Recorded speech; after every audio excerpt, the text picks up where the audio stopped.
Президент схвачен и вывезен из страны. Беспрецедентное событие для мировой политики и молниеносная смена режима. США нанесли удары по руководству страны и ряду объектов в столице. Объявлено военное положение, бронетехника на улицах и у президентского дворца, заявление о военном нападении и срочный созыв Совбеза ООН, пока Россия молча предает одного из главных своих союзников.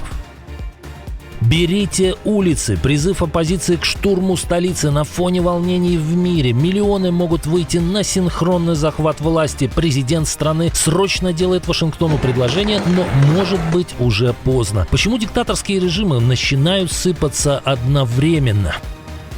Масштабный блэкаут в Берлине, случайность или запланированная авария? Домой на фронт в Германии впервые настолько жестко заговорили об ужесточении правил для украинских беженцев и готовят ультиматум. Документ из Берлина, который может изменить судьбы сотен тысяч людей. Большие перестановки в Киеве, отставка одна за другой. Глава какого силового ведомства следующий на выход? Что происходит в Украине и почему именно сейчас? Об этих и других событиях к вечеру субботы 3 января. Самые важные и срочные новости, эксклюзивные подробности. Вы смотрите информационный выпуск «Нехта». Оперативно о событиях в Украине, России, Беларуси и мире. Раньше и понятнее других. Все, что нужно знать сегодня. Молния за секунду, облетевшая все крупнейшие мировые СМИ. Президент США написал: венесуэльский диктатор схвачен силами США и вывезен из страны вместе со своей супругой.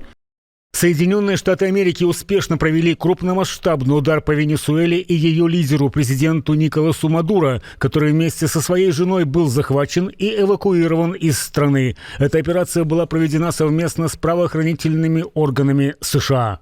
Вице-президент Венесуэлы Родригес заявила, что власти не знают, где находится Мадуро, и требуют от США доказать, что он жив. Ранее Штаты предлагали награду в $50 миллионов за информацию, ведущую к аресту Мадуро. CBS News утверждает, что диктатор был захвачен в плен силами Дельта, элитным подразделением спецназа американской армии. Если эта информация подтвердится, захват Мадуро станет крупнейшим повторением прецедента США со времен вторжения в Панаму в 1989 году, когда был арестован и вывезен местный диктатор генерал Мануэль Нориега. В 2003-м силами США в подземном укрытии во время операции «Красный рассвет» был захвачен и передан иракскому суду Саддам Хусейн. Правда, Sky News со ссылкой на источники в венесуэльской оппозиции пишет, что захват Мадуро мог быть согласованным уходом.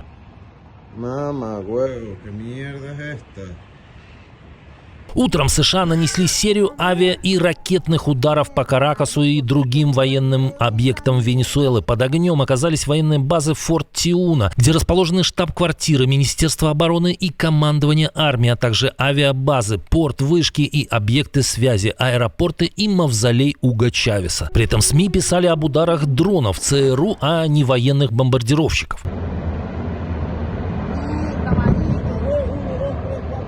Удары США не затронули нефтяную инфраструктуру Венесуэлы, она работает штатно, сообщает Reuters. Несмотря на это, Венесуэла обвиняет империалистическую авиацию США, сообщает о раненых и отключениях света, а действия США расценивают как агрессию.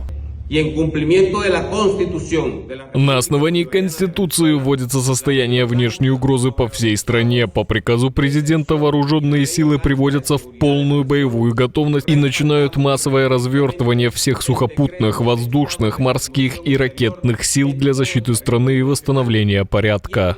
В Каракасе тоже гремели взрывы. Воздушное пространство полностью закрыли. Белый дом позже подтвердил, удары были нанесены по приказу Дональда Трампа. По данным СМИ, венесуэльское ПВО, включая российские системы, не сработало вообще. США ввели полный запрет на полеты над страной и призвали своих граждан срочно воздержаться от поездок. В Каракасе ЧП и хаос. Власти Венесуэлы объявили чрезвычайное положение, бронетехника вышла к президентскому дворцу, а местонахождение диктатора Николаса Мадуро некоторое время оставалось неизвестным. В трудную для режима Мадуро минуту у него оказалось немного союзников. Первым отозвался президент соседней Колумбии Густаво Петро, которого Трамп тоже называет наркоторговцем. Он заявил о военном нападении и потребовал потребовал срочного заседания ООН. Куба и Турция публично встали на сторону Каракаса, назвав действия США военной агрессией. Кремль ограничился с дипломатическими заявлениями, включая призыв созвать Совбез ООН и телефонными контактами, без отправки войск, оружия и реальной помощи. Ни флота в Карибском море, ни авиации, ни новых поставок ПВО, как в прошлые годы, Москва не предпринимает. На пару с Китаем они решили выразить озабоченность. Сегодня утром США совершили акт вооруженной агрессии против Венесуэлы. Это вызывает глубокую озабоченность и осуждение.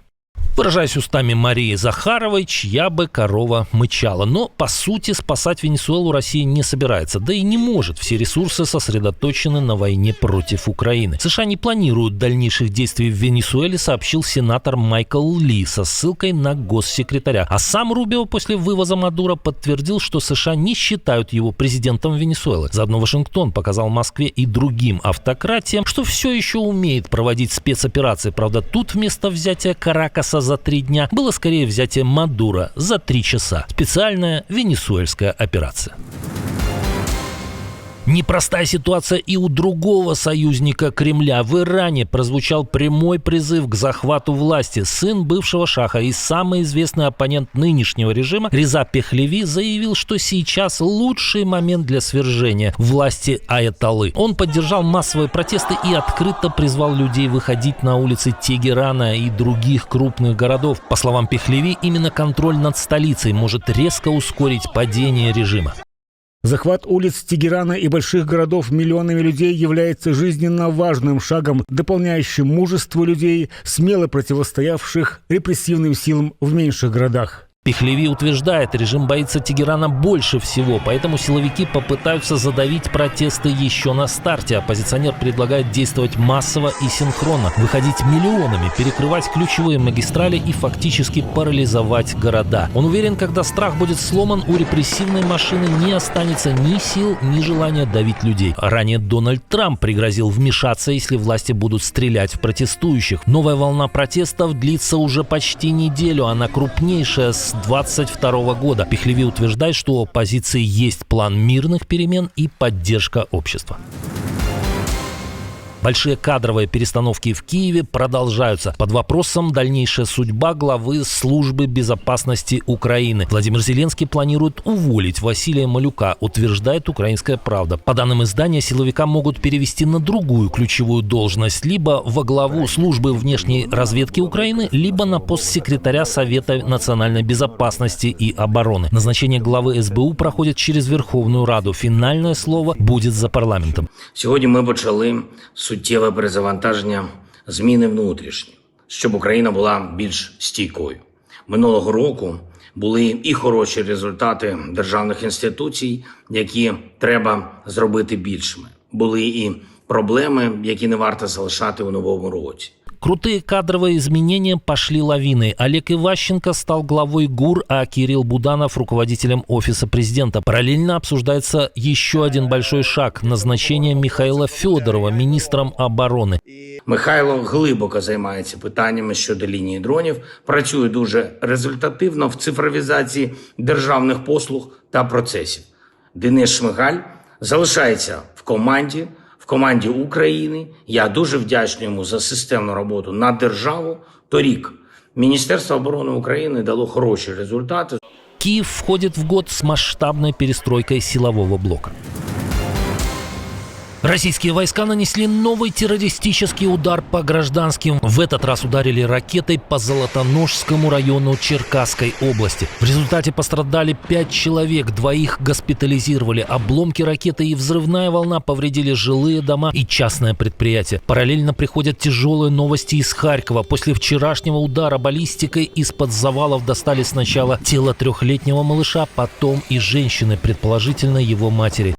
Жінка, яка була важка, її прооперовано, однак вона ще перебуває в реанімації. 2 людини загинули, 3-річний хлопчик і 22-річна дівчина. Наразі ще тривають розбор відповідно завалів. Приблизно ще тут працювати 2 доби. Поиски еще 5 человек продолжаются. Число раненых превысило 3 десятка.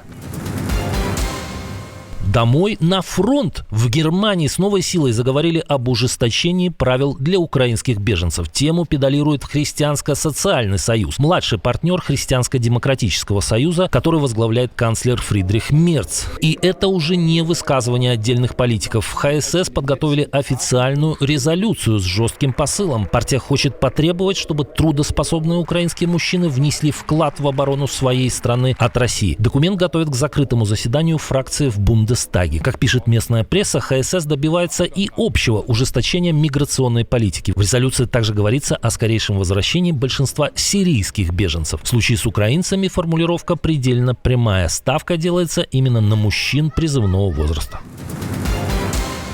Случайность или запланированная авария? В Берлине масштабный блэкаут. В юго-западных районах немецкой столицы без света внезапно остались около 50 тысяч домов и почти 2000 бизнесов. Причина – пожар на кабельном мосту у ТЭЦ. Оператор пообещал полностью восстановить электроснабжение в течение суток, но полиция предупредила людей о серьезных перебоях со связью. Пожар локализован, кабели серьезно повреждены. Полиция Берлина заявляет, что признаков поджога пока не обнаружено. Но умысел не исключен, идет проверка. Подозрение подогревает контекст. В сентябре 2025 года в Берлине уже был почти идентичный блэкаут. Трясло не только Венесуэлу, но и другую страну региона. И тут президенту пришлось замолчать. Правда, Мексику трясло не в переносном, а в прямом смысле. Сильные подземные толчки не только перепугали туристов, но и сорвали первый в новом году брифинг Клаудии Шейнбаум.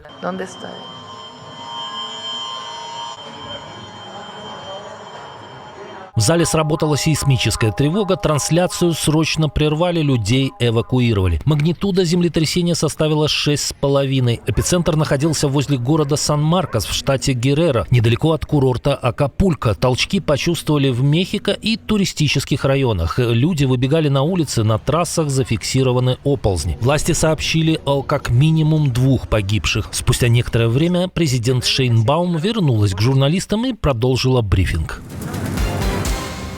Раньше они боролись с рождаемостью, теперь наоборот. Коммунистические власти Китая ввели налог на презервативы и противозачаточные средства. С Нового года в КНР эти товары начали облагать НДС в размере 13%. Причина проста. Рождаемость в Китае продолжает падать даже после отмены политики «одна семья, один ребенок». И эксперты предупреждают, спад продолжится. И через пару десятилетий страну с населением в 1,5 миллиарда ждет серьезный перекос в сторону пожилых людей. Теперь продолжатели дела Мао пытаются развернуть демографию обратно. Как думаете, поможет? А возвращаясь к главной теме выпуска, -1 диктатор в Венесуэле, еще один режим иранский трясет. Год начинается неплохо, согласны? Приходите на утренний выпуск, расскажем, как развиваются события.